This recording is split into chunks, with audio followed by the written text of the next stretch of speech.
on your feet. How many times Iron Man? We'd like to clap your hands when I'm starting, okay? The first two notes. We're gonna make it up.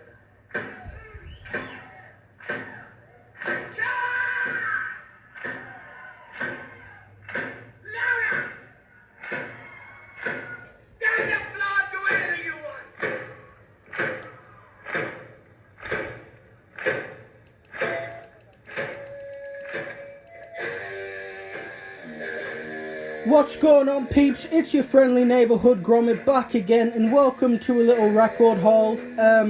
So I went to Newcastle recently. Well, I say recently, yesterday. And people have never visited the record shops in Newcastle. You have to. They are brilliant.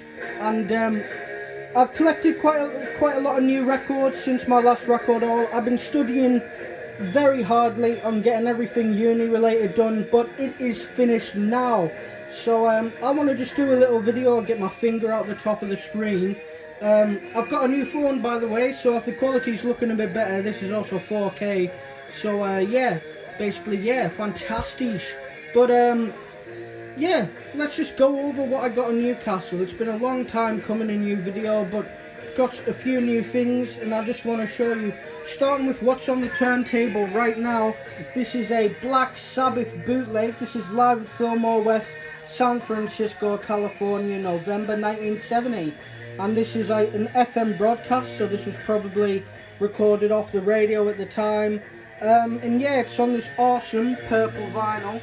I don't know much about these bootlegs, to be honest. I just found them in Beatdown Records. They were like 20 quid each, so I thought, yeah, I'll absolutely pick them up. I don't have any Black Sabbath bootlegs, so I picked that one up. And I also picked up this yarn here. It's black and white. This one is live from the Ontario Speedway Park, April the 6th, 1974. And again, this is a FM broadcast, so I don't expect the quality to be awesome, but it's great having these Black Sabbath bootlegs, you know, so pick both of them up. And now that's it for like new records. Now we're getting on to some original pressings and what have you. Another Black Sabbath here. I picked up Never Say Die. Now this one is one that I've needed for a long time, and apart from Sabotage, I've now got all of the original Aussie Black Sabbath albums. I've picked up Sabbath Bloody Sabbath recently as well, but that wasn't in Newcastle, so this is going to be exclusively like a Newcastle haul video.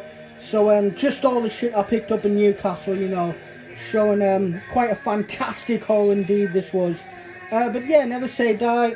Never listened to this one, so I'm going to give it a listen. But you know, people say this is probably the weakest Ozzy Osbourne original vocal Black Sabbath album. But I mean, I don't mind Technical Ecstasy. I think that's a great album. So maybe this one will surprise me and I'll quite like this one as well. But everyone knows that I love early Black Sabbath. That's where the Black Sabbath heart and soul is, in those first 5 Black Sabbath albums. Absolutely immense stuff. Now we get off of Black Sabbath, and I picked up a new copy of Help by the Beatles. This is a mono copy, and this one isn't too exciting really. I just picked it up, it was like a tenner. I picked it up because this was my copy before that, and you can see it's pretty knackered, this copy, and this one is just a lot better. So pretty much just bought that because it was cheap and it's an upgrade to my old copy. Anyone who's gonna go, holy shit, you just put the record in the back and like not in a sleeve, it's got like it's got an anti-static sleeve on it. I'll just pull it out. There, you can see there, I put them in anti-static sleeves. I just don't believe in the original mobility recording ones. I mean, they're like 30 quid a pack, and really those ones are just as good, and they're like 5 quid for 100. So I just picked those ones up.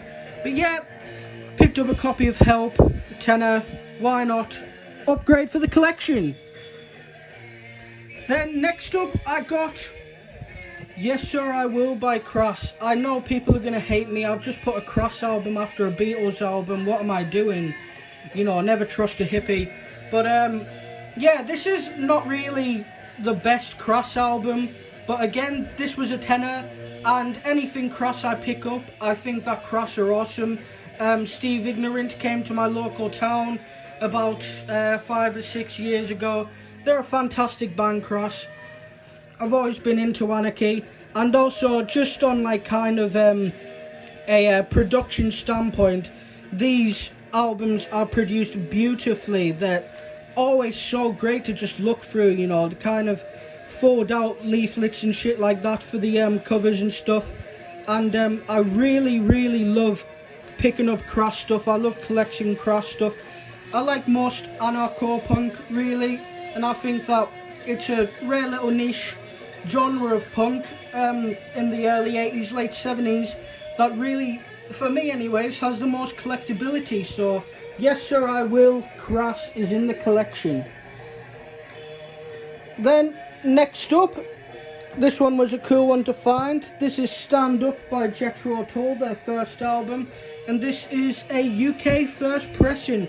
I picked this one up at RPM Records, and I've kept these little sleeve notes on because they're actually quite cool, the sleeve notes. You know, they say they've give the grey, they said like crackling, some repeated pops, blah blah blah. But this was 17 quid, which I think really isn't that bad at all. It's on the Pink Island label there, fantastic label, 1969. I do love the first two Jethro Tull albums, I think they're really good, but then yeah, the later Jethro Tull stuff I really don't care for. But this and Thick as a Brick, you know, fantastic albums really. I think A New Day Yesterday on this album is probably my favourite Jethro Tull song. Next up, I picked up this copy of Blind Faith. It was 17 quid. I think I'm going to again keep that sticker on there because this is probably the worst album cover of all time, honestly. But I mean, the music on it is fantastic. You know, Eric Clapton, Ginger Baker on this. A lot more heavy than Cream, but still got that psychedelic Cream sound before Layla, Derek and the Dominoes came onto the scene in 1970. This is a reissue on RSO. I think this is from like 1977 or something maybe. But yeah, Blind Faith there, the only album they ever made. It's a great blues rock album. What can I say? Anything Eric Clapton is usually going to be alright, you know. And then the final pickup in Newcastle was a copy of Presence. This was 11 quid. It's graded very good, very good. I'd actually say that's maybe a bit optimistic for this. I'd probably give it like a good plus probably. But yeah, Presence is now in the collection, so I've got In Through the Outdoor to get, and then that's Led Zeppelin's original studio albums done for me. But just want to make a little video, show off some new records I got in Newcastle and stuff like that.